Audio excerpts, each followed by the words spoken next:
धर्मनगरी कुरुक्षेत्र में railway road पर भगवान परशुराम चौक के साथ स्थित सुभाष मंडी में पिछले कई वर्षों से सोमवार के दिन सब्जी की रेहड़ी लगाने वालों को कुछ लोगों द्वारा रेहड़ी लगाने से रोकने को लेकर विवाद खड़ा हो गया।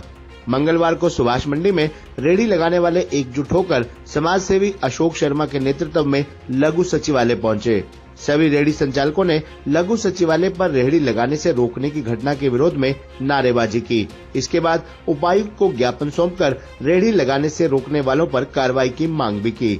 रेहड़ी लगाने वालों ने कहा कि वे पिछले कई सालों से सुभाष मंडी में सब्जी की रेहड़ी लगा रहे हैं, लेकिन अब उन्हें रेहड़ी लगाने से रोका जा रहा है।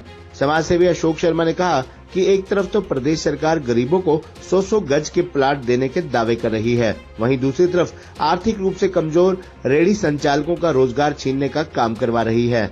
इससे साबित हो रहा है कि सरकार की कथनी और करनी में अंतर है। रेहड़ी फड़ी के प्रधान गुरदयाल सिंह ने कहा कि पिछले कुछ समय से रेहड़ी लगाने वालों को कुछ लोग परेशान कर रहे हैं। उपायुक्त ने आश्वासन दिया है कि किसी भी रेहड़ी वाले को नाजायज तौर पर परेशान नहीं करने दिया जाएगा। ज्ञापन देने वालों में सुरेंद्र शर्मा, महिपाल, अनिल, जयप्रकाश, मोनू, विक्की, सोमवीर, ओमवीर, कृष्ण, हरि सिंह, गुलाब, यश, नीरज, रामकरण, हरि सिंह, नीरज काफी संख्या में रेहड़ी व फड़ी लगाने वाले लोग मौजूद रहे। देखिए, 2-3 सप्ताह हो चुके हैं। सोमवार से ये काम हो रहा है, मतलब ये मंडी लगाते हैं और 3 सप्ताह दुकानदार भी 2 से 3 दुकानदार हैं जो ऑब्जेक्शन उठाते हैं। ना किसी मंडी को एतराज है, ना जो वहाँ आम लोग आते हैं उनको कोई एतराज है, और वो लोग सुधा साहब का सहारा लेते हैं। जो लोग इनके ऊपर वो कहते हैं कि भी जो तुम्हारे से होता कर लो, हम यहाँ मंडी नहीं लगने देंगे। और दूसरी बात ये है कि देखो, आज सरकार की तरफ से, माननीय मुख्यमंत्री की तरफ से 100-100 गज के प्लाट वितरण किए जा रहे हैं गरीबों के लिए, और ये लोग ना तो कोई प्लाट मांग रहे हैं और ना ये लोग एक सिर्फ ठड्डा मांग रहे हैं 3 घंटे के लिए, ना इनको कोई लंबी चौड़ी इनकी मांगे भी। और ये कोई आज कोई नई बात नहीं है, 2008-9 से लगातार मंडी लगी हुई है वहां, जहां पर लोग, विष्णु कॉलोनी है, पटेल नगर, शास्त्री नगर, जितने भी लोग दूर आसपास के लोग हैं, लगभग 8-10 हजार की आबादी है इनके आसपास, जिनको इस मंडी से सुविधा भी है, जिनको दूर दराज नहीं जाना पड़ता, वहां मंडी से अपनी सब्जी ले लेते हैं हर सप्ताह की। और लोगों की भी यही मांग है कि ये लगनी चाहिए, लेकिन ये 2 से 3 शरारती तत्व हैं, कोई ज्यादा लंबे चौड़े नहीं है भी। और पूरी मंडी अगर आप देखे हो, आप घूमोगे मीडिया के माध्यम से भी आप जान सकते हो, जितने भी वहां दुकानदार है, आप उनकी अगर पर्सनली जाके पूछोगे तो उनमें से ये 3 ही व्यक्ति कहेंगे जो हमें ऑब्जेक्शन है, बाकी किसी को कोई ऑब्जेक्शन नहीं है वहां, ना आम आदमी को कोई ऑब्जेक्शन है।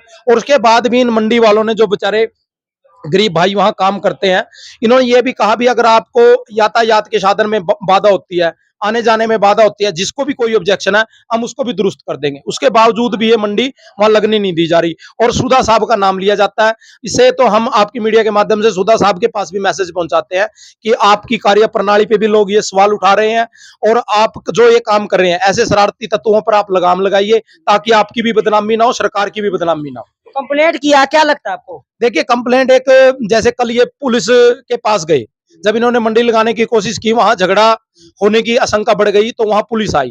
पुलिस ने इनको वहां मंडी में बुलाया। मंडी के पश्चात जब इन्होंने कहा तो पुलिस वालों ने कहा कि एक बार आप डीसी से मिल लीजिए। तो ये एक जो सरकारी प्रोटोकॉल होता है उसके तहत ये मिलने लग रहे हैं। लेकिन मुझे नहीं लगता कि जिस प्रकार से डीसी साहब ने कहा कि भी एप्लीकेशन यहाँ दे दीजिए, मुझे नहीं लगता कि, क्योंकि इसको अगर कोई दुरुस्त और सुचारू रूप से मंडी को चला सकता है तो ये सुधा साहब के पास पावर है।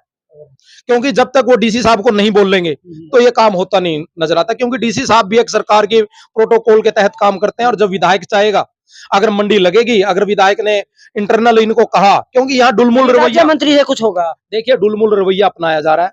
जो लोग हैं ऑब्जेक्शन उठाने वाले, वो भी सुधा साहब का नाम लेते हैं कि हमने सुधा साहब से बात कर लिया, मंडी यहाँ नहीं लगेगी।